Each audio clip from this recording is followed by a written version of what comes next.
When the holidays come around, you start noticing certain things about people, and you start learning a little bit more about them and the things that make them tick and the things that motivate them. And what was interesting to me is, especially around this time frame with the holidays, is that a lot of people are so motivated by materialistic things. And I used to be like that. I used to be very motivated by making sure I get these material things to make me feel good, to bring some joy and happiness into my life if I was searching for that for whatever reason it was. The interesting thing is that if you think about the things that you've always wanted and you finally go out and you achieve that thing, like maybe it's a brand new car or a house, once you get it, that joy and that happiness, and it's there. But does it ever really last? Does it ever really bring you that sense of accomplishment, that sense of, really true happiness? That sense of feeling like you finally made it because you got the thing that you wanted so bad. How long does that truly last? How long does that happiness last? It's not sustainable. If you think about it, even when you get that brand new car, how long until that new car smell wears off and that car just becomes the norm, and a couple months down the road, you're already looking at next year's model saying, oh man, right? You're already looking at the next best thing. Or when you move into that house and you finally feel that sense of accomplishment, because you got the pool and you got the movie theater room and you got the man cave and all these different things that you've been waiting on. And it feels good. It's great. You love it. But ultimately, that happiness, that thing is meant to bring you at that time that you want, it doesn't fulfill it for a very long period of time. And then you start searching for other things. That's why in this life, when you get something, we're always looking to get the next best thing, not too far after that. It's just in our nature, and it's how we've been programmed, right? The iPhone is the perfect example. Every time an iPhone comes out, we think it's the best thing in the world until the next model comes out the year later, and all of a sudden, the model that we had that we thought was awesome is no longer even valid in our lives. Like, we're always like, oh, well, I need that next best zoom and that next best camera, or that, that AI platform that's on that phone, even though we don't. It's just part of who we are. And as soon as we get it and we have it, that phone just becomes a normal thing to you after a couple months.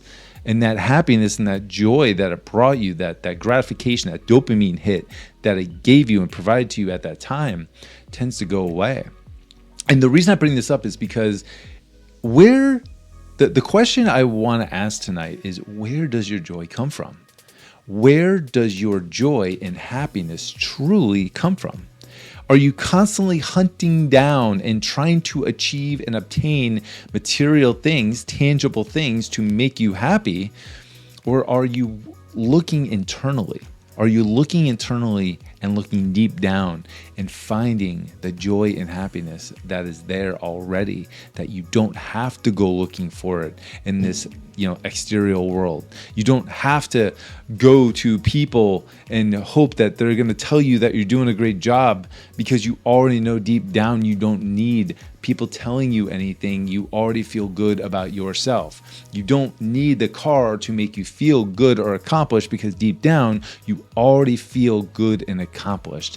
So how do you do that? Like, how do you have internal joy and happiness and just that feeling of peace in your life when maybe your present reality isn't necessarily showcasing that to you? Maybe you're broke. Maybe you don't, you just lost your job. Maybe you just lost a person, a loved one.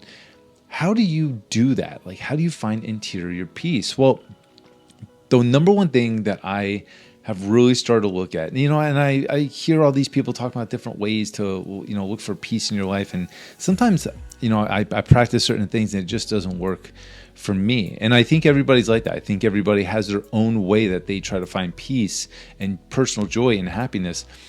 Number one thing I do, first thing, and this is very universal, is when I wake up in the morning, I just be grateful for what I already have. I look around and I think to myself, I'm like, just the fact that I woke up today, just the fact that I'm breathing right now is already a miracle, because I was never guaranteed this. And it's easy to just be grateful for that one small thing. And then when I look around, I'm thinking, I just woke up in a bed. Where there's a lot of people that may not be waking up in a bed in a room.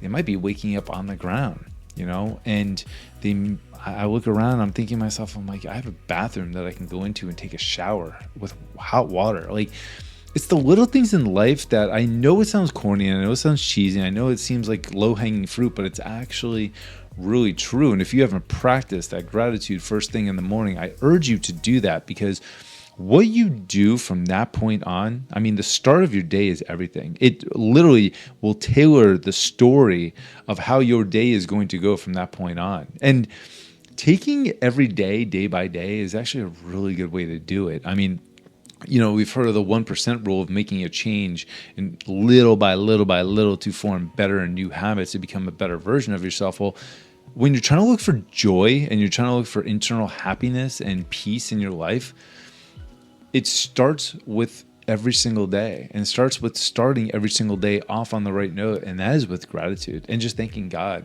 for everything that you already currently have. I mean, I talked about this in other episodes too, but think about it, like, there are people that would give everything they have to have mobility the way that you might. I mean, there are people that don't have, that have lost an arm, lost a leg, they can't walk, they're bedridden, can't see, can't hear. If you wake up with those things, you're already blessed. And it's already something that you should be grateful for, because there are people that would give everything they have just to have that one thing that you already have that we take for granted. So start with gratitude. And when we think about, and as the day goes on, I really start analyzing when I start getting the urge. Maybe there's something on Amazon that pops up. Man, they know how to market to you, huh? They know what they're doing. Right? Those express deals, they'll get you every single time. But think to yourself, like, how important is this thing? And why do I feel like I need to get it? Why do I feel like I need to buy this? And what feeling am I chasing? Like, what feeling is this tangible thing that that I feel like I want to buy? What is that bringing into my life? Like, sometimes it's actually every single time. It's not the thing that we want. It's really not the car. It's not the house. It's not the product that Amazon's trying to tell us that we need. It's not the new phone. It's the feeling that thing is going to bring to us is what we're actually chasing. It's the feeling of what that product or that material thing is going to do to us is ultimately what we want. And a lot of times we think it's happiness. A lot of times we think that getting the car that we ultimately have dreamt about, which there's nothing wrong with that. But if you're trying to figure out why you need that so badly, there's a feeling that comes with that car. And a lot of times I know personally, when I've thought about my dream cars, it's the feeling of freedom, right? Being able to get in that car and just drive. And then what that car is going to make me feel like I already would feel better getting in that, that Maserati with the top down. I don't have to worry about the hair. I could just cruise, maybe some sunscreen, but I just think about like that feeling of freedom, that feeling of accomplishment, that feeling of knowing that people are envying me. Like, that's a real feeling. I mean, be honest with yourself. I mean, that is something that feels really good when people are observing you and what you've accomplished, and they're looking at you like, wow, look at him. Like, that's a feeling that a lot of us want. But if you really think about it, we already have things in our life that bring us that feeling. You already have things in your life that bring you a sense of freedom. That freedom can come from, just being around your family, being with family members that you truly love and appreciate. I remember the other day I was walking the dogs in the park, and, just the fact that I was able to be with them in nature. It was a gorgeous day. And I'm thinking, like, this feeling that I have right now, this feeling of knowing that this is my time and I'm at peace and I'm having a blast seeing these dogs just run around being happy. Like, that is the same feeling that I would want to get from something that, like a materialistic thing, like a car even, that it's the same satisfaction, maybe a different experience, but same feeling. That same feeling of just gratitude, that same feeling of feeling better about myself, because in that moment, man, I was just so thankful and at peace. And that's me. That's me. Like, I can look at what is important to me in my life and the things that I truly feel like I need to make me happy. But it's those material things can't even bring the same sense of happiness, because ultimately it's not sustainable. And when I think about ultimate joy and ultimate peace and ultimate feeling of freedom and the ultimate feeling of safety too, and that's where money comes in.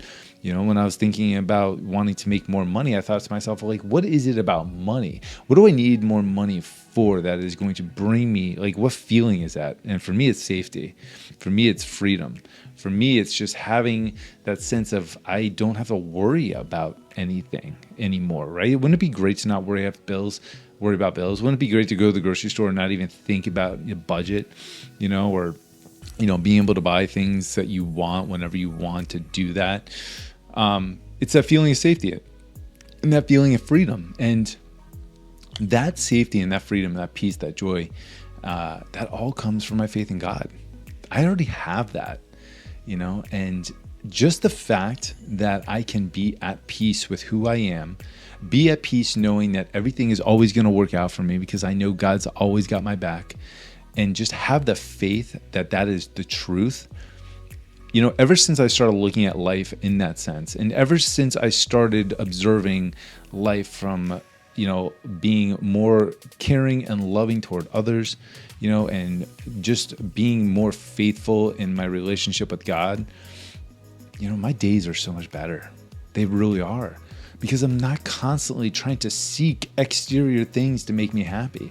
I'm not constantly trying to seek that dopamine, hit from, social media and stuff. I just don't feel like I need it.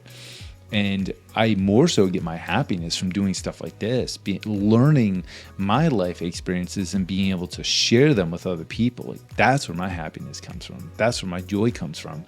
And it's interesting that also, like, when I am in this state, when I'm just, in a state where it's more about others and not so much about giving things to me to make me happy, but bringing joy to other people, the things that I ultimately desire, the things that I ultimately want in this life, kind of tend to just come to me anyway.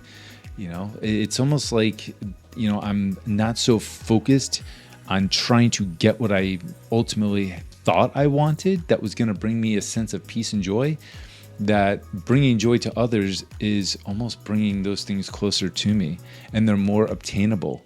And it's almost like, God is in a way rewarding me for my faith and my ability to just take the things that, I have been given as far as a skill set, as far as the talents that I have, and utilizing them in order to serve others, and I find it fascinating. I really do. And I find I have so much more joy and so much more peace in my life. And I'm not worried about things anymore. Like, I just don't, there's nothing to worry about when you really look at your life and know that there's only so many things that you have control over. And we constantly are trying to worry about the things that we can't control. That's ultimately like why we think about them so much, because we just are like, I can't do anything about it. The things that you can control, normally you are going to you'll act upon and you'll want to take care of, so you don't have to dwell on it. But the things that are out of control, I just give it up to God. And I'm telling you, majority of the time, it's always working itself out. And it's a blessing in my life. So guys, I'm telling you right now, like, think about the things that you ultimately are trying to achieve in this life, and the material things that you think are important. How important are they truly to you? Not saying you're not supposed to have them. You are absolutely supposed to have them. God wants you to have an abundant life. But what God doesn't want you to do is focus on the things that don't really, provide you the joy and happiness in your life that is sustainable, that is real. You will be provided those things. I promise you, you will. But the joy and the internal happiness, the joy that is sustainable, for this life, the joy that is going to, allow you to be a light to others, that is something that comes internal. So find the things that make you happy. Be grateful for the things you already have, and have trust and faith in God that He is always going to take care of you. And I promise you, your life is going to go a lot better, and you're going to be so much more happier.